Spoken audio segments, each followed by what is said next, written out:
there.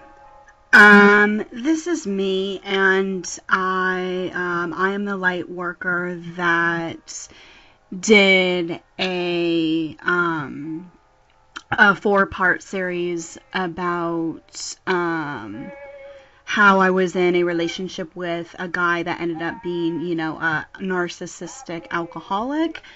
And I kind of wanted to do a part 5, kind of like an epilogue, afterward. And I kind of wanted to get into, obviously, because, by looking at my channel, you can see this is an area of interest. I wanted to get into the astrological and the tarot cards that I did kind of do a video about the astrological and the tarot sort of, occult sort of type that I learned when I went into looking at it, a few years later.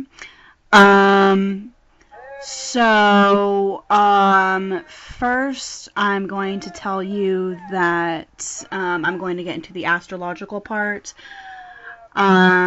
He is a Capricorn, and I would know that because,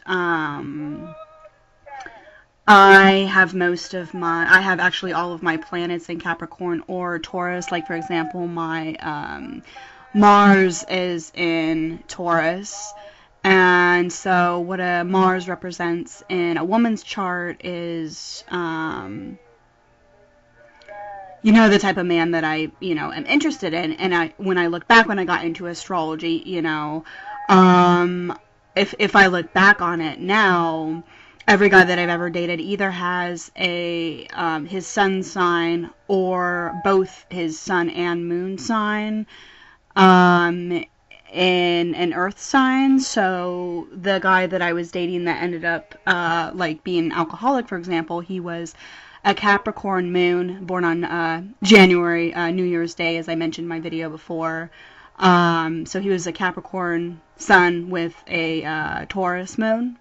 And that's actually a really good combination, like, personality-wise. And I was, doing some reading and some research, and through doing all my astrological work, I ended up finding out that that's, one of the most romantic, sides. Like, if you really open up that person and you're not just having, a one-night stand, you can actually bring out kind of a sensual sort of, really sexy, romantic side to that person, like anybody that has their sun in Capricorn with a Taurus moon.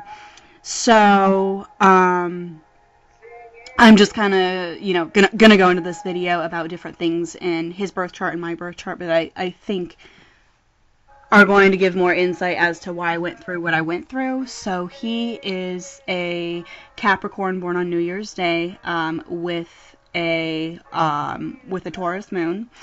And I am an Aquarius, so I was born on Valentine's Day, and that's really interesting that I was a light worker and he was a narcissist, because I'm an Aquarius and we're the humanitarians. So we are the sign, it makes sense that I'm a light worker because we are the sign that we're very, we have a lot of different ideas, and we like working with a lot of different types of people and everything, and the goal of an Aquarius is to help for the greater good of humanity. So I'm an Aquarius. I was born on Valentine's Day, and it is my goal I am here being an Aquarius. I'm here for helping people grow forward as a whole. And then the other astrological parts that I wanted to just touch on just very briefly is I thought that it was really interesting because I'm an air sign, so I'm an Aquarius with my moon in Gemini, and then some of my planets in Aquarius, so that's a lot of air. My chart is half air and half earth. And then Sherry, she is a Gemini, which is actually kind of interesting because before G met me, he was actually interested in a friend of his, and she was a Gemini too.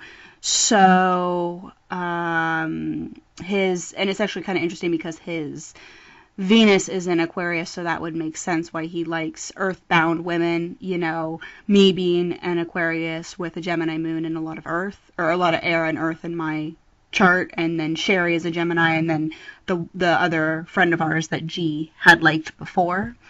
And then the other thing that I kind of wanted to touch on about G in his birth chart that was actually really big is that I noticed, I was very sad because once I got into astrology, I ended up noticing that G has his Saturn in the 12th house. That's really not good because that's probably like the worst of any placement of any birth chart, because the 12th house is already about, you know, our demons and alcohol and addiction and drugs and, you know, stuff like that, things that are holding us back and our fears. And to have Saturn in that house, I mean, I've seen it in other people's houses and they are just a mess. Like, I've seen it in people that commit suicide or other people that have had like alcohol problems and everything. And so I just kind of wanted to make a video, and I thought it was very interesting that he has a Saturn in the 12th house of somebody that is very depressed. So I kind of wanted to cover that. So the